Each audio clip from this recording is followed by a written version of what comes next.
Yo, what's happening with what's happening?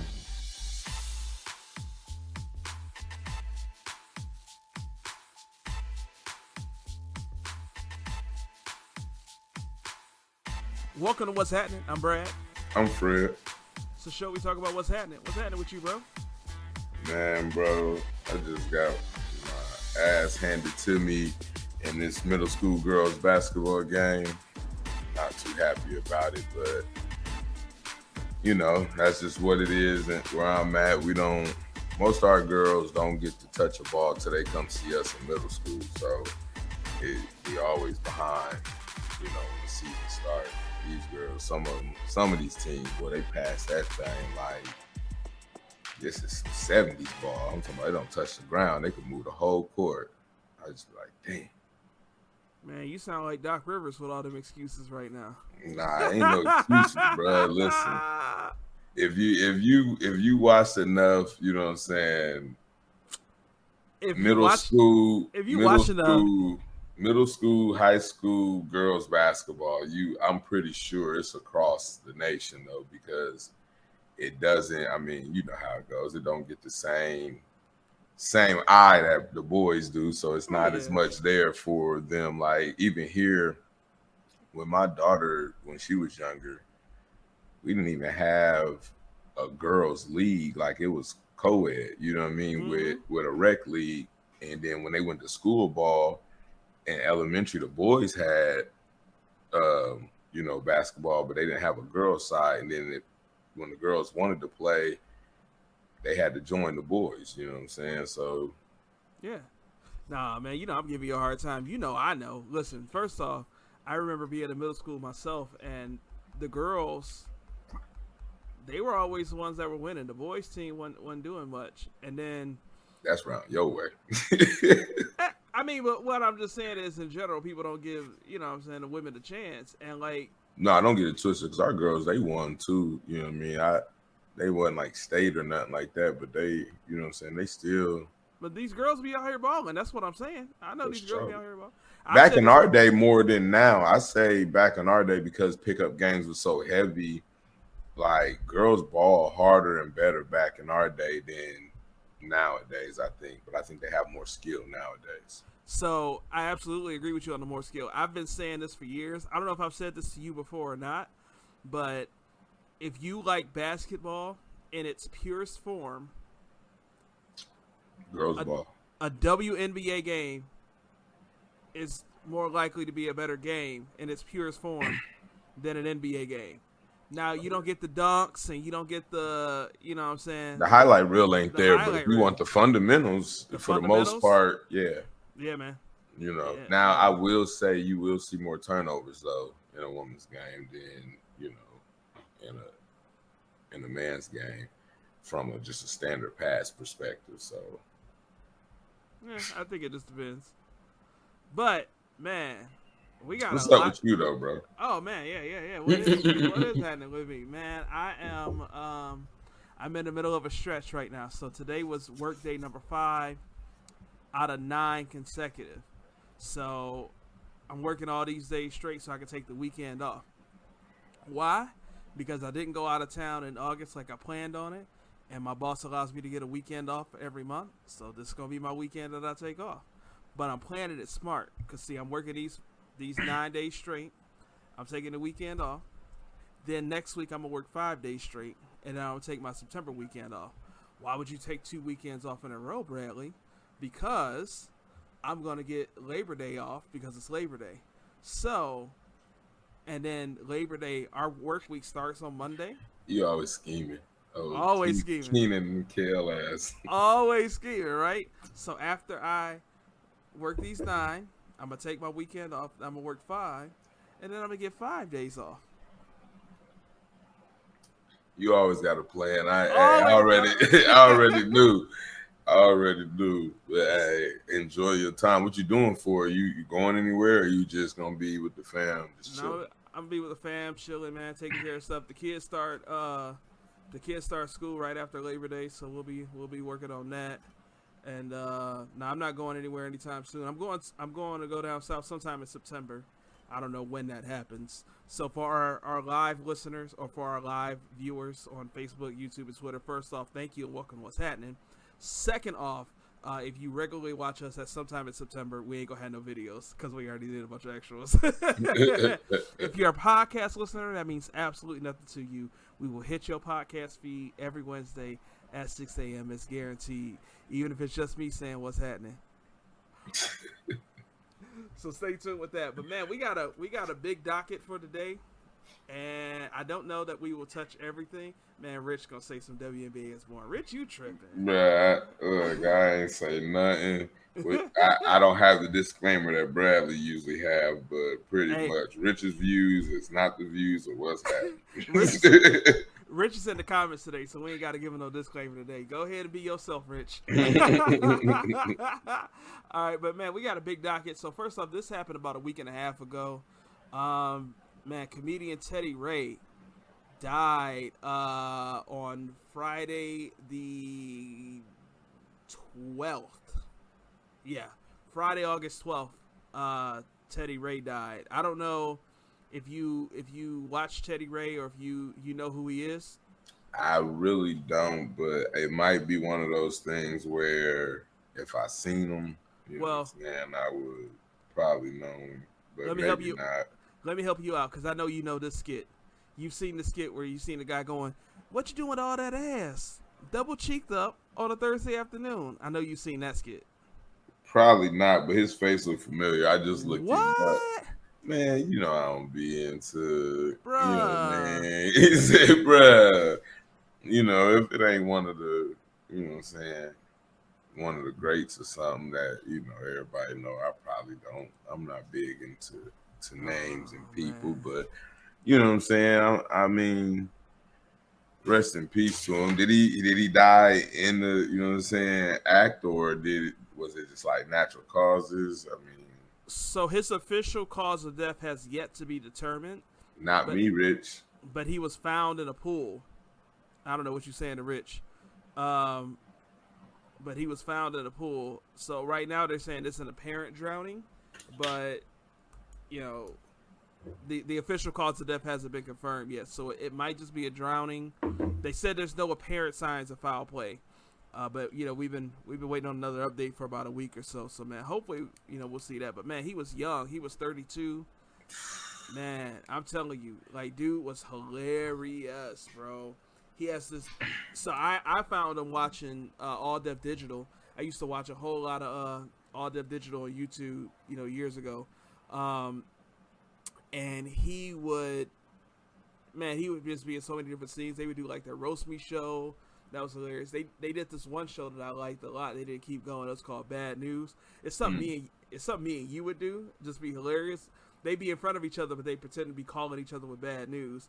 And yeah, dude, like he did this one. He did this one joke where he was talking to Doughboy, and he said, "We don't care if you're stalking Viola Davis." But, like, you can't be coming at her talking about some baby girl. Man, it's hilarious. Dude was absolutely hilarious in everything he did. His skits, his stand-ups, and to be dead at 32 is sad. But, we'll eventually find out what the official cause of death is. Will we? We will. Hopefully it won't be, foul play. I mean, he's already dead. You know what I'm saying? You don't want it bad news at all. But I'm just hoping that it doesn't get worse, I guess is what I'm saying. Rest in peace, Teddy Ray. Hopefully, we figure out what happened. Sounds like, maybe a little more to it. Hopefully, Brad keep us, up in the loop. You just gonna give me that responsibility? Hey, that's your follow up for sure. Like, hey, There you go. I'm sad that I don't know it because I'm pretty sure he looked like he probably like funny between who is it, Ari Spears and Lavelle Crawford. Like he looked like he probably like in between them two are funny just by looking at it. Bro, he's funny and just like conversation funny. I have to find some of his stand up. I find like one of his short stand ups on YouTube and I'll send it to you, bro. He's just like in just regular stand up, he's funny. I'm But just surprised like, you ain't sent me something just in all I the mean, stuff we didn't send each other. You may have though. so you saying you don't be reading my messages when I send it to you? No, I'm just saying. I You mean, just when the last time you sent me something comedy? you just Like, you just dry snitch on yourself like that, bro?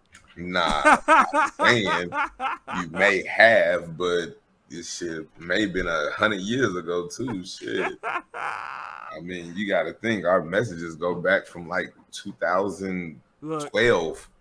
Look, I had to scroll back 5 minutes to find the Right, like I just did this right before it started. I said, damn, I know he sent this to me like just 5 hours ago. I felt like, but seemed like 10 days ago when you start scrolling shit. man, we be in that chat. But yeah, man, rest in peace to the young king, man, for real. Which topic you want to hit next? We can go ahead and talk about Mr. Donald. You know, I like Mr. Donald though, to be honest. The Trumpster. Yeah. All right, so about a week and a half ago, so on August 8th, the FBI searched his house, searched Mar-a-Lago, and they found 26 boxes of official White House records. Go ahead.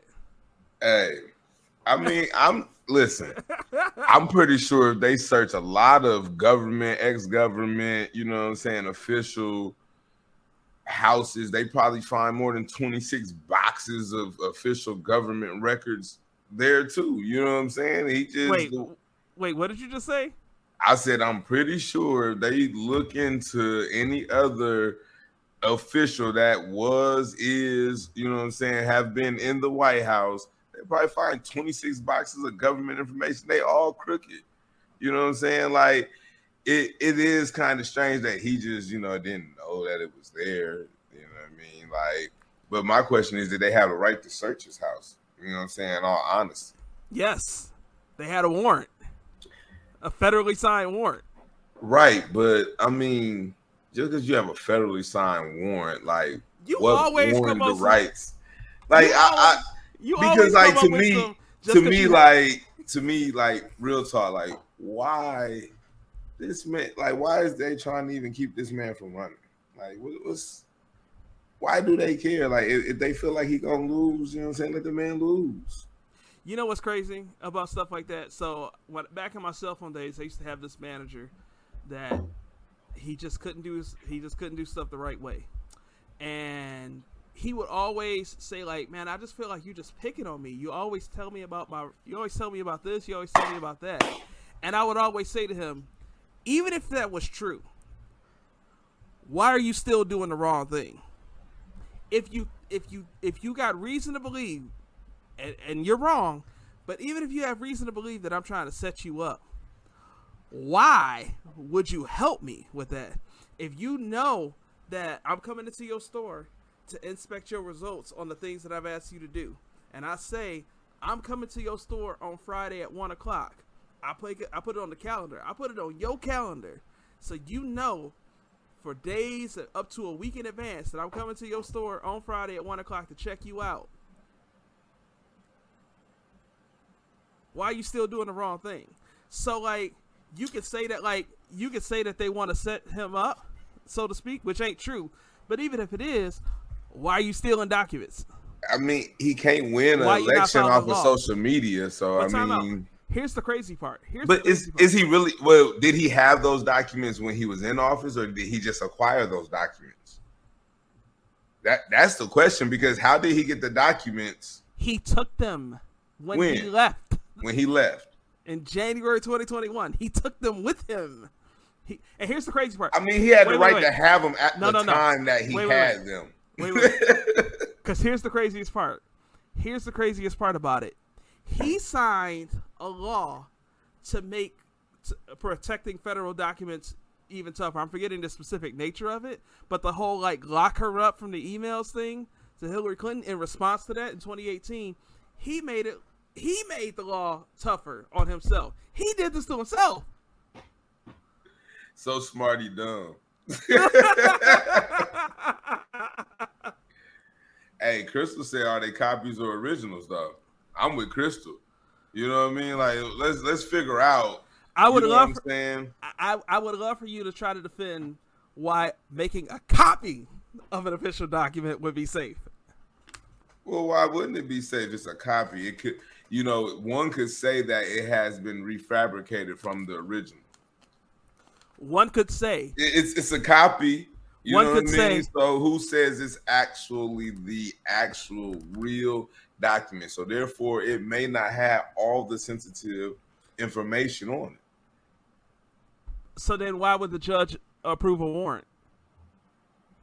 Because they don't like him. A federal judge that he likely appointed? I wouldn't say he likely appointed. It may have been somebody else. Because no, there's a conflict of interest there. So I'm pretty sure they would have to recuse themselves, you know what I'm saying,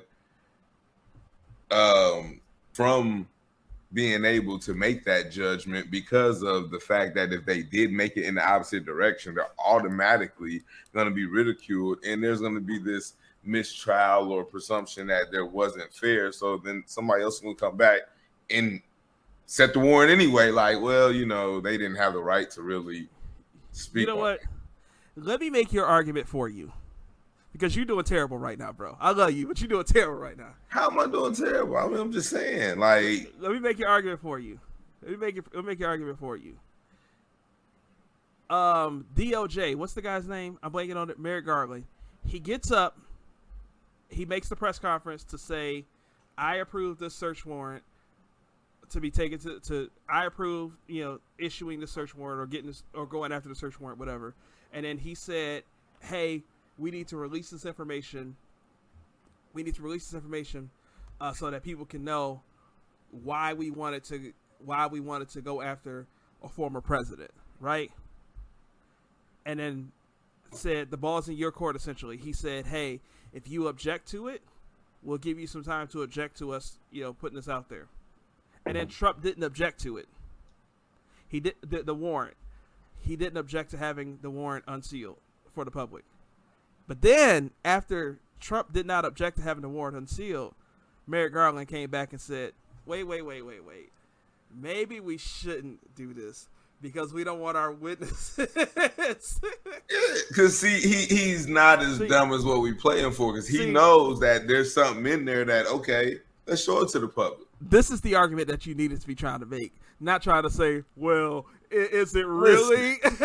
Listen, because here's the thing, like, and this is just, my take on it, but I don't take everything that comes from anything dealing with the White House, at its face value. Sorry. They all liars, crooks, thieves, murderers. Murderers? Oh, yeah, they killing folks. Stop that. They're making decisions. Think about it, bro. Okay, I get what you're saying. They're making decisions on things that literally has a consequence on this end or this end. I mean, let's look at it in its simplest form right now, since we were earlier talking about women's basketball and now we're talking about politics. Look at Brittany Griner and who they wanted for her. You're literally a murderer if you know what I'm saying, give this man up and let him go free. You just basically killed folks for a WNBA star. When you think about it, decisions they make holds life and death. They're murderers. Plain and simple. I don't see how you can make the jump into murderer from there, but I get what you're trying to say. I'm not lying. Listen. Look, you don't want to walk that line is what it is. It's like you want to stay. Nah, it's a wild. Boy, you making that Olympic jump right there. You jumping like LeBron James. You ain't doing no WNBA jumps. That's what you got going on right there. Man, I mean, we'll see what happens, because now I'm trying to find some more updated information. I really couldn't find it, but it sounds like the judge really wants it to just all be unsealed, and it could be they're concerned about, like, well, the witnesses. I don't know. I just feel like the Democrats in general are like the literal definition of you play stupid games, you win stupid prizes. How you gonna say, "Hey, square up," and then Trump square up, and then you like, you know what? We should be more peaceful. Like, if you just shouldn't have said that. If you didn't really want to have it all out there, you shouldn't have said, "Hey, I'm gonna put it all out there," because now everybody wants it out there. But that was what he was trying to do anyway. I think, you know what I'm saying, like he wanted it to be out. That was the whole take, so that the public could see what was going on. They thought he was just gonna bitch up and be like, nah, we ain't gonna do all that. Knowing that he's the asshole he is, he doesn't care what you think about him, what you see that he did. So in the nutshell, they should have never said that, because it's like he's really baiting you into his game. Yeah. You know what I mean? Like, so, and then it gets people like you who's like, well, now you can't take it back off the table because we want to know. You know what I'm saying? So now they in a catch-22. So what will they do? You know what I'm saying? Now will they redact them like Crystal said and, you know, black out some things that could be a threat to national security? But who knows that it's a threat to national security? AB, you wild for that one. AB said, "How can you break a man who buried his wife on the golf course for a tax break?" You can't. Bruh, like, yeah, he really don't care. Man, well, listen, I can dog out Trump all day, but let's move on, man. What do you want to hit next? We'll do, you know what I'm saying, we'll get the controversy out the way with Arkansas and the sheriff department. Ain't no controversy out the way. I mean, well, here's the thing, though. You know what I'm saying? For once, it wasn't a black man, from what, you know what I'm saying, I get out the video. So, yeah. So but it's still wrong. I haven't seen anything beyond the video, but basically, Naomi Johnson, and I will share the link on the in the comments. I'm sorry, not in the comment. Yeah, I'll share it in the comments. I'll share the link in the comments for live listeners. I will share it on the podcast notes for the audio listeners. It's a video from Twitter. The person's name is Naomi Johnson. There's these 3 cops beating the absolute hell out of a man. I mean, it is heinous. So if you decide to watch this video, please watch it with caution. It is absolutely heinous. They are beating this guy. I mean, you're talking punches in the head, kick, knees to the ribs. It's graphic. And there's someone watching, or there's someone recording them. And then as it starts to get, even more violent, the person recorded them, basically says like, "Hey, you guys can't beat him like that." And I should say that the guy is on the ground. On the ground, he's being held. He's bleeding. He's being held down by one man, and he's getting the life beat out of him by another 2. Kicked in the knee, punched in the face at the same time. Pounded in the face, picked up, and what happened was one guy kind of picked him up by his shoulders and banged his head on the ground. And then that's when the person recording the video says, "Hey, you can't do that." And then suddenly the cops begin to just try to restrain him, like a human being, and not beating him lifeless. I feel like there should be a different, I don't know if it's a different training that's going to work or, protocol at this point. But the one thing I will say, because, something does need to change, but I'm still not convinced that I would want the military in place of them either. You know what I mean? So I think we need to just figure a way to be able to hold them accountable, to have a standard across the board, to be able to, try to curve the brutality that you see, the police force. Because I'm not going to say, everything that they do is brutality. Some shit, is deserving and needed. You know what I'm saying? But at the same time, it's shit like this that isn't. And, police officers or sheriffs can say, well, y'all see the one video out of millions of situations in everyday life. that we deal with or have to come across. But at the same time, they shouldn't be able to take all situations that they come across that may need, you know what I'm saying, that type of force in every situation. You know what I'm saying? They got to be able to address a situation with a sound mind each time. You know what I'm saying? Because sometimes one of those responding officers to that situation might have just been leaving another situation where they was trying to restrain and do, and now they wore out and tired. Like, look, I ain't finna do this twice. I'm gonna just whoop your ass and get it over with. I agree. They do need to be held to higher standards. I think there need to be a higher level of training. You know what I mean? I think, you know what I'm saying, they should be putting probably more situational drills for advanced training or, you know what I'm saying, further training after you're already in yearly or quarterly or whatever that helps with the day-to-day situations. But, you know, doing 6 weeks, 6 months, whatever it is at an academy and coming out in the force and not really seeing training besides bookwork training, you know what I'm saying, maybe a few hands-on seminars if they changing, you know, taser procedures or, you know what I'm saying, macing procedures or what have you. That might be the only time, and then it's short. It's not going to be a in detailed training. It's going to be kind of like being in the cell phone or the car business. It's going to be more of a departmental group training where we bring you to a place, you know, we're going to go over some slides, tell you about some situations and move on. And that's not enough. You know, it's so, the problem really is that it's different where you go. And so what happens is that different departments have different standards and have different levels of leadership, right? I know police officers. I have family that are police officers. You know, my cousin, I have a cousin who retired after serving for, I want to say 25 or 30 years. I have a cousin that's active now.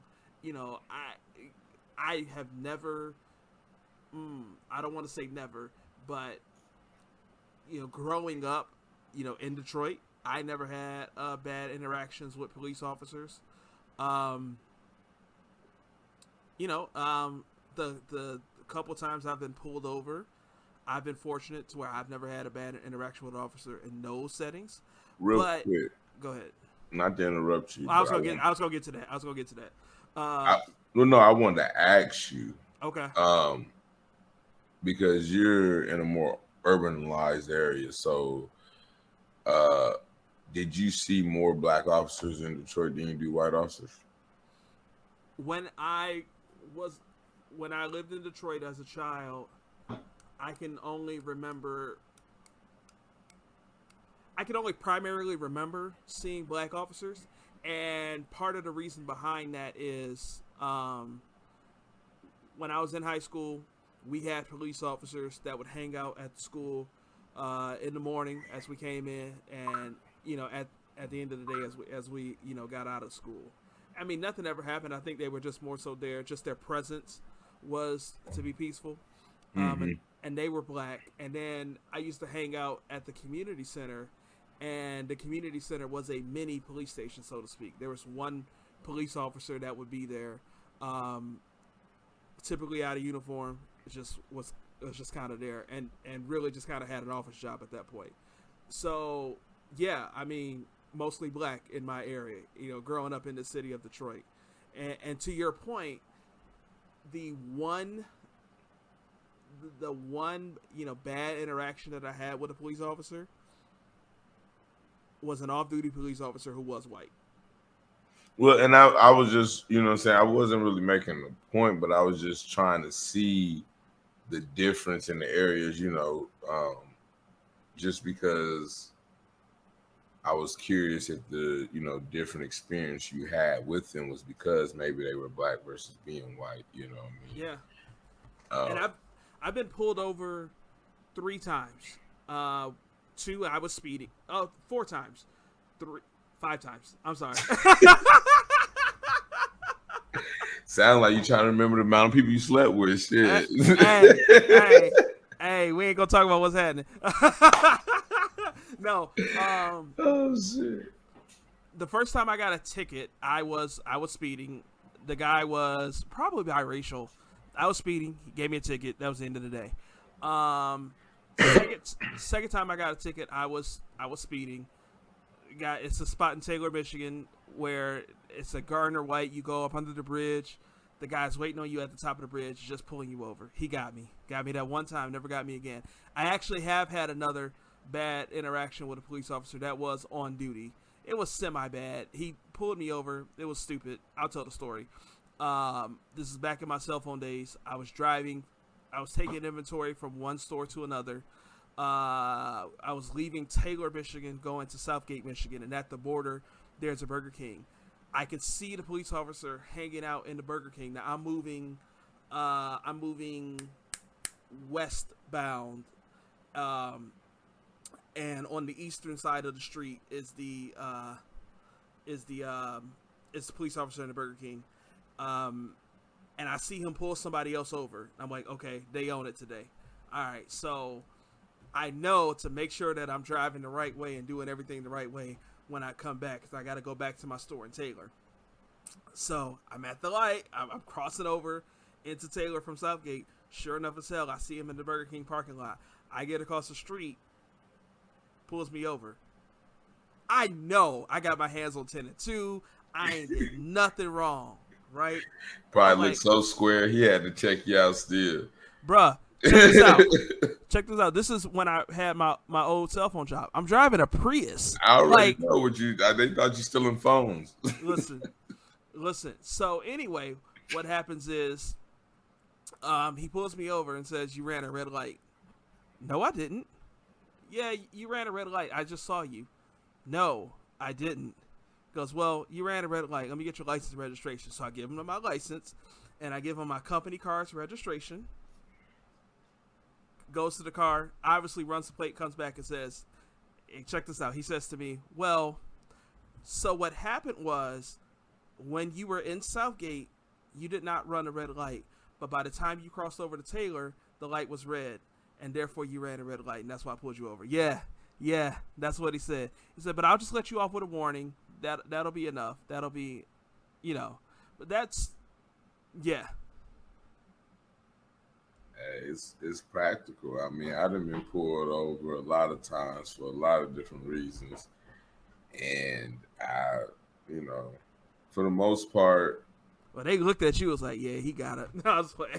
And see, that's the thing. Like, for the most part, I have signifiers that says I'm legit. You know what I'm saying? More than being legit. You know what I'm saying? So when you have a carry concealed weapon permit, you can't be any type of criminal. You know what I mean? You have to be considered an upstanding citizen. Right. So when you pull over, you know what I'm saying, someone like me and is saying, hey, he may have a firearm on him legally, it changes perspectives. Right. You know what I mean? When I get pulled over and they say he got a Class A CDLs, ain't nobody out here risking their livelihood, you know what I mean, to be acting dumb in the car or having things with them that, you know what I'm saying, wouldn't turn out well. Right. So they don't tend to bother you as much, you know what I mean? Versus not having certain signifiers that says, hey, I'm cool, I'm legit. So yeah. I mean, I get it, but yeah, I don't know how to solve that issue really. I don't know if diversifying the task force, if that'll help. I don't know if, the extra training is going to make the difference. It's hard to say. I think that, what we have to accept is that we're at a point where, there's probably everything that we just talked about needs to be done and more. Yeah. I mean, we need a total reform on the idea. And I don't know that means defunding the police and not having a police force altogether. I don't think that that's what that means. No, before I see defunding the police, I tell you what I would want to see. I would want to see my people being okay with having a job that take care of their family inside of the task force, wherever it is, whether it's police, state trooper, you know what I'm saying? That's what I would like to see, because I think part of the issue is we don't have enough representation inside of these task force. You know what I'm saying? And that makes a huge difference, as you said, because some of your okay or best interactions was with officers that looked like you. So, and I agree that we need the diversity and we need that, but you know, it's easy to say that in cities like Detroit and the surrounding areas of Detroit. What about Sandusky, Ohio? What about? Okay, in Sandusky, Ohio, you still can use us there. No. You know what I mean? Like, that's. But what I'm saying is that when you have certain areas that, because of just the way that area is, where it's, 98% white, like. But it's really not. It's very mixed in Sandusky. I shouldn't have used Sandusky. But I know what you're saying. But in those areas, you would see it more like it is now. You know what I'm saying? You would expect to see it more like it is now, because. But that's not okay. Here's the thing: when the ratio works out, it is, because the thing is, how do you expect to see somebody where they really don't live? A lot of people, you know what I'm saying? You don't have a lot of people that just works where they don't live. You know what I'm saying? Like, most people find a job rather, you know what I'm saying, within at least 30 minutes of their house. You know what I'm saying? The average person. People working outside of where they live, you know what I'm saying, is just not, you know what I'm saying, big. So therefore, if you're in a place that's 98% of a culture, then you should see more of that culture there policing that area. Right. But what you know I'm what I'm saying, of that lives there, that, you know what I'm saying, of from there. But if I'm driving through town for whatever reason, right, I have a job where I travel, I go to different locations every single day, right? I should feel just as secure in Detroit as I do in any other small town in this country. And you do. But see, a lot of times you not feeling secure wasn't because of you. It was because of what you may have seen or somebody else heard or talking to somebody before you went there. Because of you and who you are and the way you carry yourself, you're not generally scared of any part of town that you're in, because you usually don't bring that type of stuff to you. Now, I get you could be a one-off situation anywhere, but the chances of it happening to you, because of the way you carry yourself, the way that you are, you know what I'm saying, the people that you keep around you, the chances are slim. I understand the specificity of me as Bradley, but when I say me, I mean me in general. When I say me, I mean me as in Fred, me as in Bob. I don't feel no pressure anywhere else, but I get what you're saying and I understand that. But what I'm saying is, it only, you know what I'm saying, bothers the person of who you are. You know what I'm saying? You attract what you are, or the type of people that you keep around you. So you only have that fear because of your what would you say, your I don't want to say your background, but your, you know what I'm saying, your environment. You know what I'm saying? Like, that's more so, like, you can say what you want, but the truth of it is really going to be, you know what I'm saying, you feeling a certain way because of the environment that you're used to being in. If you're used to running from the police, if you're used to not trusting them, if you're used to having bad dealings with them, 9 times out of 10, you're going to bring that energy to the situation. And that's what it's going to be. But see, this is where I'm disagreeing with you at. I don't fear nothing, right? Right. But if I'm in the middle of nowhere and some racist cop pulls me over and wants to handle it in the way a racist cop would handle it, I'm still screwed. And I get where you're coming from, but I'm gonna use a real life experience. So, all right, I'm gonna tell you like this. This was back in my days, you know what I'm saying, of not being on the more righteous side of the line. So, you know what I'm saying, was a pothead that, you know what I mean, I'm coming through. I'm at home. And on my way back, you know what I'm saying, to my home, I was getting ready to go buy me some, you know what I'm saying, some weed. And I already had some weed on me because, you know, I'm probably I smoke on the ride the whole nine. You know what I'm saying? That's what I did. I'm coming through the side of town in Dayton, Ohio. I'm not from here. So they, you know what I'm saying, come to find out it's a big known drug area. I was in a rental car. And I kid you not, I see the officer at the corner. And as I'm passing by, I give him a head nod because who I am, I'm not scared. I have a Class A CDLs, you know what I'm saying? You know what I'm saying, I have a CCWs. 9 times out of 10, they're not going to bother me. But what he saw was a young black man at the time in a 2012, 2013, you know what I'm saying, Yukon, driving through a well-known drug area. And I might know the story. No, I don't know if I share this with you, but you might. But I'm coming through this area, and I kid you not, I get to a light. I'm not from here. My tag said I'm in a rental.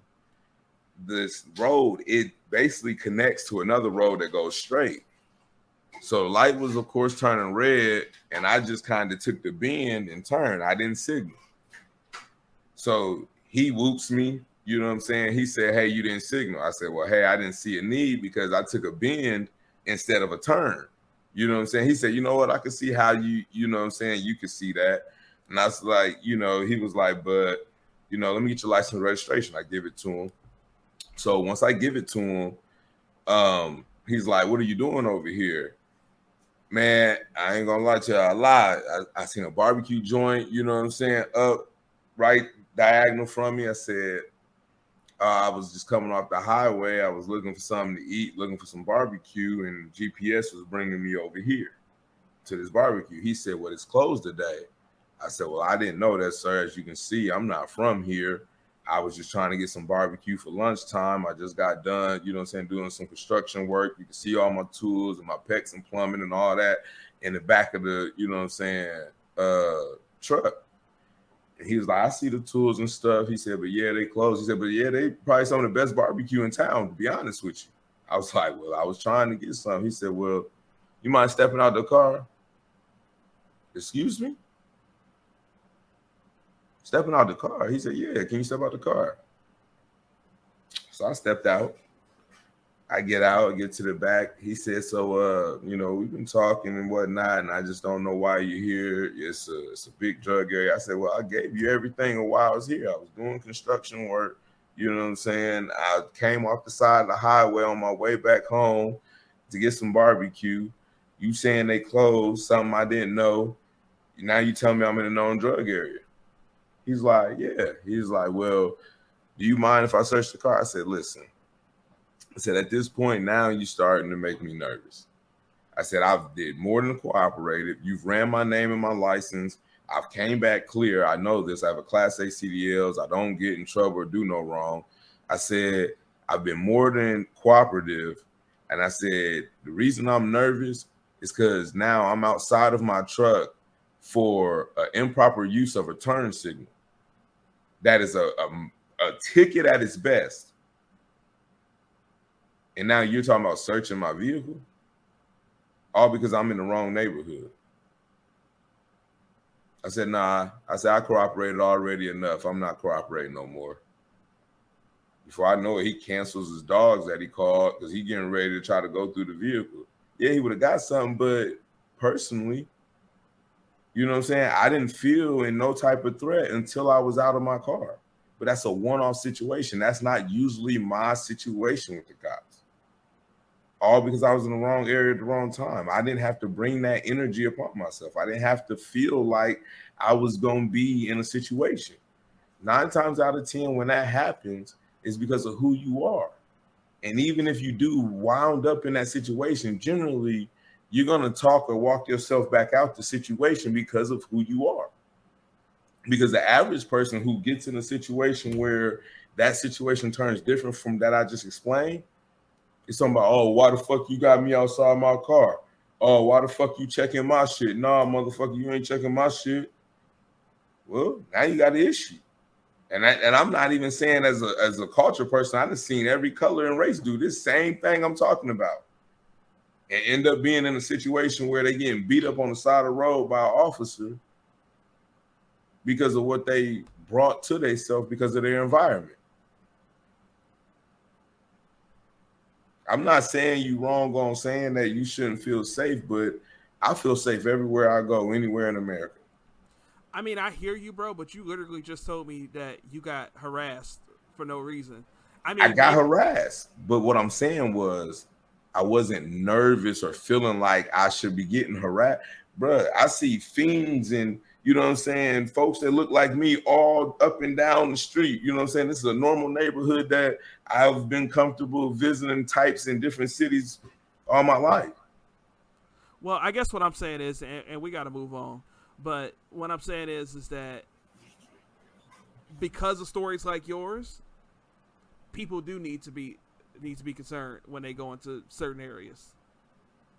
Not necessarily. I wouldn't say be concerned. I feel like, I mean, this is where we're going to agree to disagree, but I feel like a lot of that is brought up upon the person and who they are and the environment that they used to.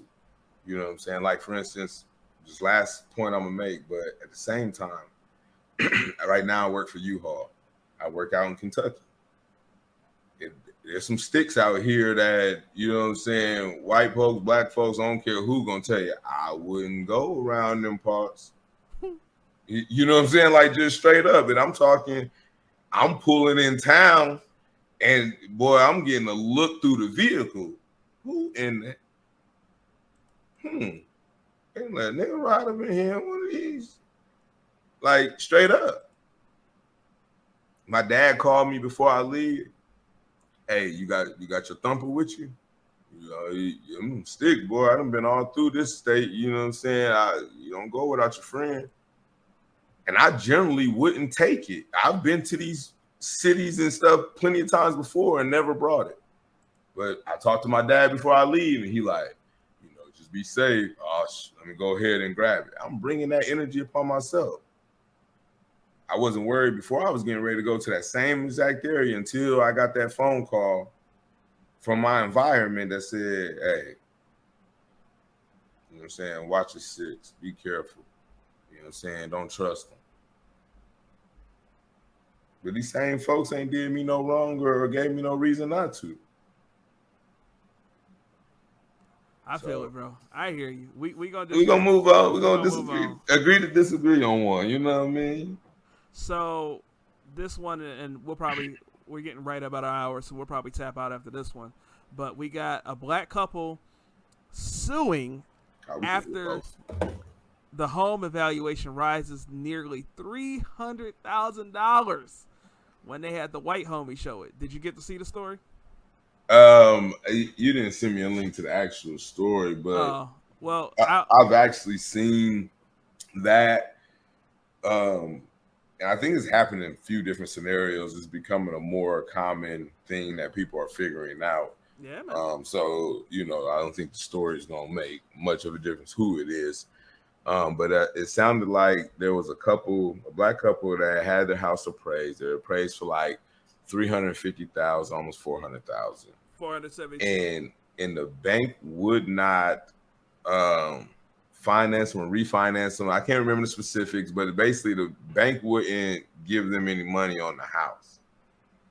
turned around and had a white friend, you know what I'm saying, show the same house. It doubled for 700 some thousand, and the bank would finance it. And so now they're suing. But this is a common practice. I hate to say it, but we all know it.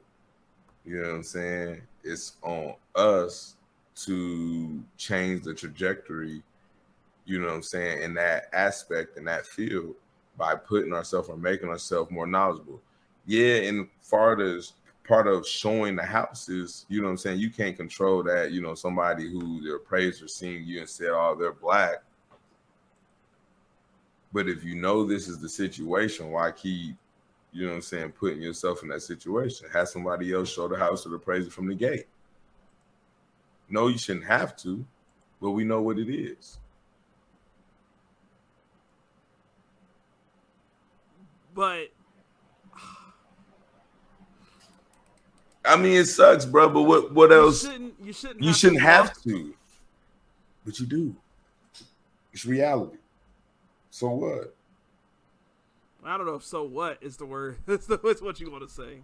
Well, because like in these situations, this is what, you know, and this is me personally, but this is what I hate in these situations.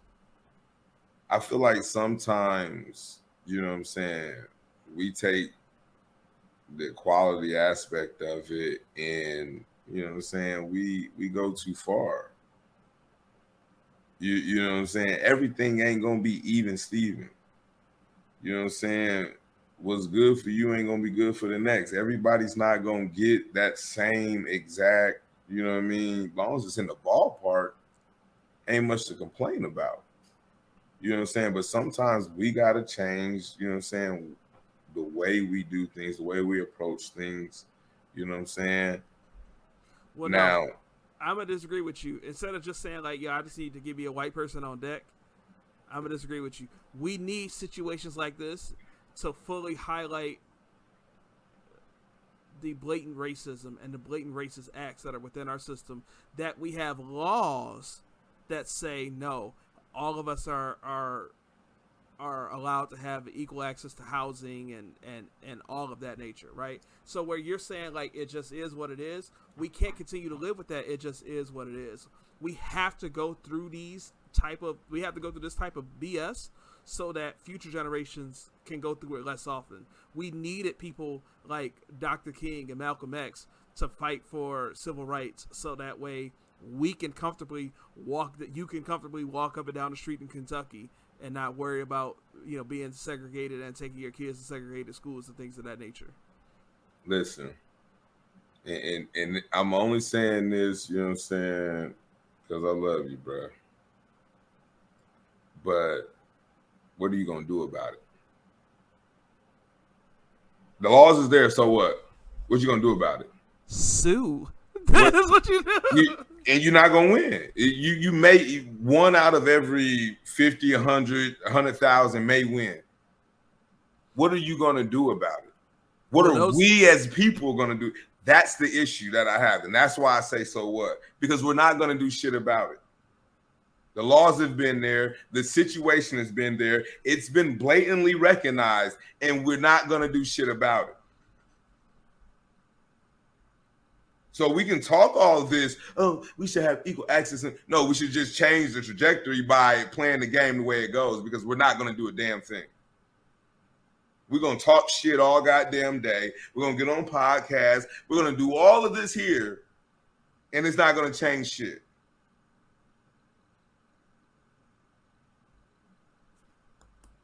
I mean, I hate to say it, but this is why I can't get in those conversations with people, because we're not going to do nothing. You know what I'm saying? I'm going to say, you know what I'm saying? I said this, and I think I said it to you, Bradley. I don't know if it was a George Floyd incident or at one of those incidents we had talked one time. I said, nobody called me until they ready to kill shit.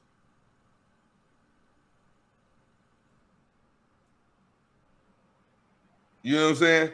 Because if you're not ready to lose your life behind it, then shut the fuck up. Play the game how it goes, because you're not going to change shit.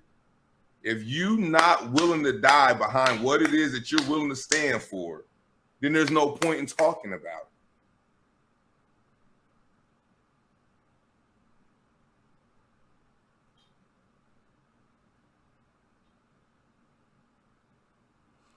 I was gonna let you cook. I mean, it ain't really, it ain't nothing to really cook about. You know what I'm saying? It's the reality to it. You know what I'm saying? Like, I heard one of the Minister Farrakhan people was saying this something similar to what I was just saying, but you know what I'm saying? And I've heard other people say, you know what I'm saying, not even just in a biblical aspect, but it's true. You know what I'm saying?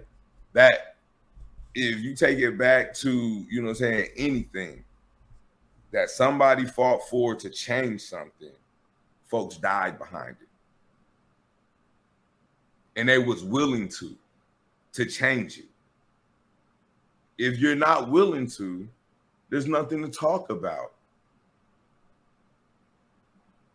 Even if you are willing to, the ones who are willing to aren't really going to talk about it. You know what I'm saying? We're gonna come up with what it is it's supposed to be came up with, and the rest is gonna get handled. Other than that, and that's why I say, play the game how it goes. It's a fucked up system. The rules is there, the laws is there, but nothing ever changes. Okay, somebody get found guilty. Okay, somebody sues and win money. Okay, what does it change? It changed one person. One person can't make the whole thing change. That's why they don't mind, okay, if you want to go to court about it. And then the other part to it is when you talk about sue, it takes money to sue. I hate when folks say sue. There's very few lawsuits you're going to get pro bono.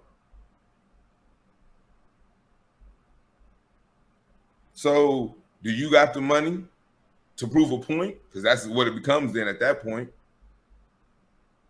When you want to sue, my business law teacher said it best. Proving the point don't pay the bills.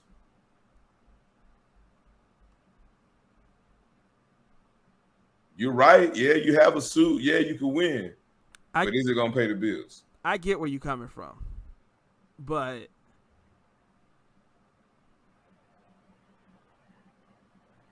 it doesn't, not everybody needs to be able to die to make change. Not everybody does need to die, but everybody got to understand that you can't control who's the one going to die. So in order to band together, everybody has to have the same mind state that I'm willing to die. It's a difference.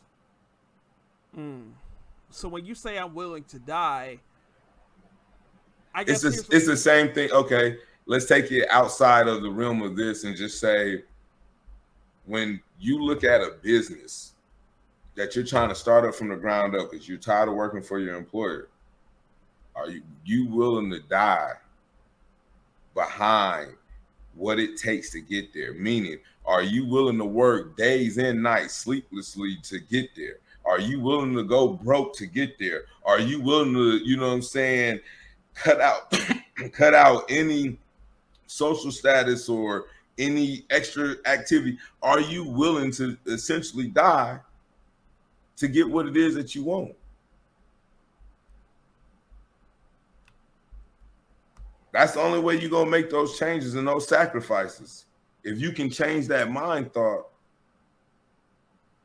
If not,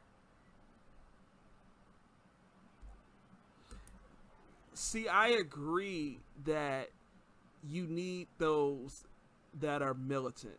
So to go back to what I was saying earlier, you know, everybody loves and praises Dr. King. You know, there's a Dr. King Day. But Dr. King isn't effective without a Malcolm X. So for every Malcolm X that's saying, hey, the revolution will not be televised, you need a Dr. King to say, I have a dream. Listen, I mean, it's cool to have a dream. Be careful, bro. Don't But get us canceled. I'm not. But I'm saying, he had a dream. But how much action, besides marching and protesting, how much action did he put behind it? No, I'm not saying he didn't do anything. I'm trying to get to the point of, like, let's just skip the bullshit. Was he willing to die behind his dream? He did. Exactly, bro. Hey, bro, was Muhammad Ali willing to die behind his dream? But wait a minute. Was Malcolm X willing to die behind his dream? But when you say willing to die, like, and you use it towards Martin Luther King, that's a totally different thing. Because Martin Luther King advocated for peace. He advocated for conversations. He died because he was assassinated. Hey, okay, so you telling me Martin Luther King advocated for all this shit? I'm almost certain. I know the black people today. So I can imagine the black people back then. The first time that motherfucker told somebody he had a dream, that motherfucker said, "Shut the fuck up before you get us all killed with your dumb ass." The views and opinions. Listen, my friend. I'm just being honest. How many people back then told him, "You gonna get us killed, nigga? Shut up. We living okay. It ain't the best, but damn." He said, "Nah, the world need to know this." And some folks stood behind him because he was willing to die. He was confident that whether they killed me or not, I had to make sure that I scream and shouted this any and everywhere I went. The highways and byways, wherever. I mean, however you want to slice that pie. He knew for a fact that they was going to kill his black ass. But before he died, he knew he was going to get his point across. And that's what he was willing to die about, bro. You getting loose with your willing to die definition, but I'm with you. I mean, you can say what you want, but that man lost his life. He did. Tell me it wasn't because he was cheating. He was, but shit, he ain't white. Man, you know what? Tell these folks where they can find you on social media. Man, you can find me at Fred Scott, shit, or Mr. Humble _ Y'all, whatever. The shit ain't in his name. It's just Fred Scott. Hey, but nah, you might as well go ahead and tap on Deshaun. That one ain't gonna be long. Shit. Man, it might be long. We already had an hour and 5 minutes. All right, forget it. They loving us. It's all good. Deshaun Watson. Y'all know him. Cleveland. I almost said Cleveland Cavaliers. About to fuck that up. Cleveland Browns quarterback. He was originally suspended for, I believe it was 5 games or 6 games, with a $1 million fine. And the NFL said, "Nah, that ain't gonna work. Nah." And then so they settled it. So now he'll get suspended for 11 games. He'll pay $5 million, and assuming everything goes according to plan, his first game back will be in Houston, where allegations came from. Where all those allegations came from. So he's been accused of essentially sexual misconduct by 24 women, and he settled the cases with 20 of them as of my last check. This has been going on since last year, I want to say. Yeah, it's been messy. Most of them are. Look at R. Kelly's. Man, we do not need to bring him into this. What's your thoughts on Deshaun? Well, and the suspension in general. Here's the thing, and I'm gonna be totally honest in this situation, but the suspension, the money, fines, whatever you want to call it, the slaps on the wrist, you know what I mean?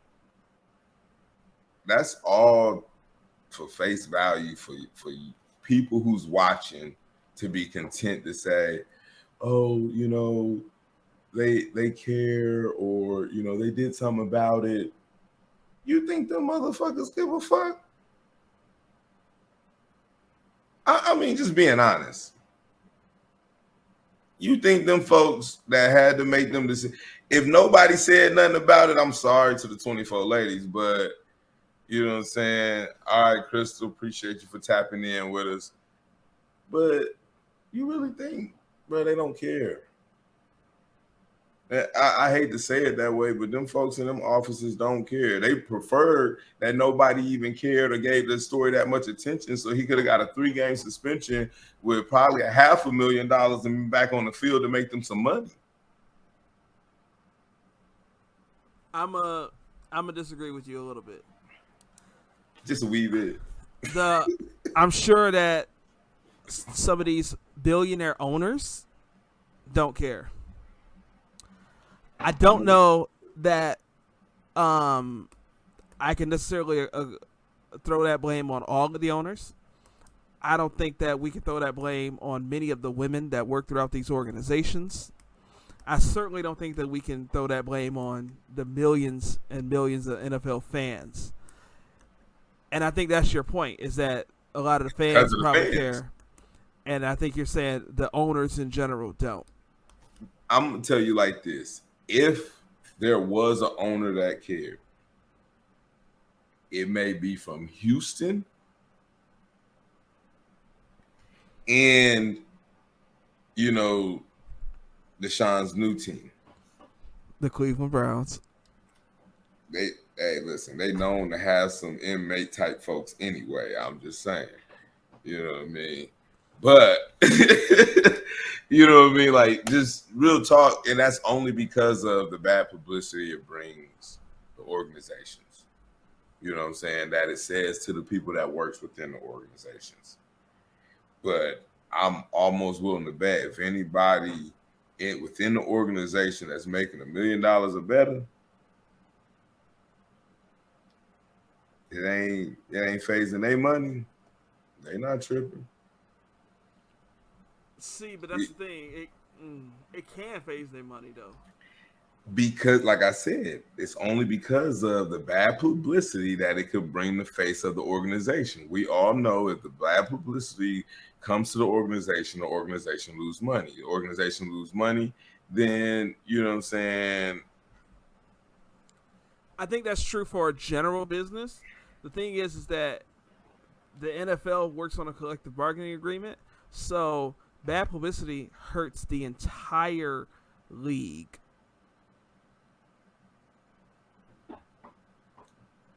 It really doesn't. Like, I get where you're coming from, but it doesn't hurt the entire league.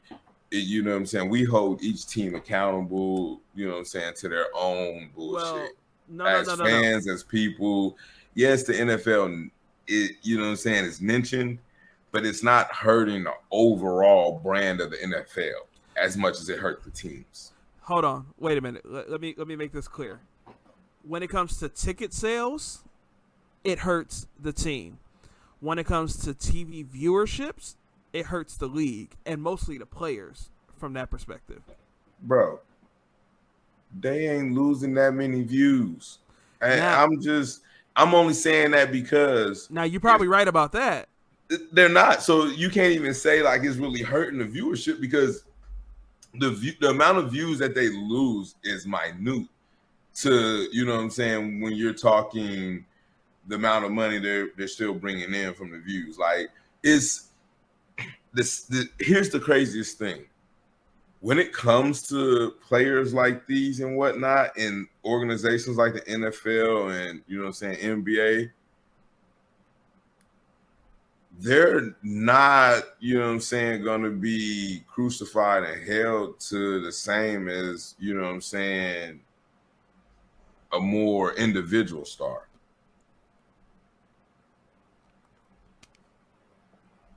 And generally it's crazy, but they get to hold all their, you know what I'm saying, findings and whatnot amongst them and make a decision amongst them versus individual stars usually get drug out into the public and, you know what I'm saying, tried unless you commit a murder or something, you know, do some Ray Caruso type shit or something, you know what I mean?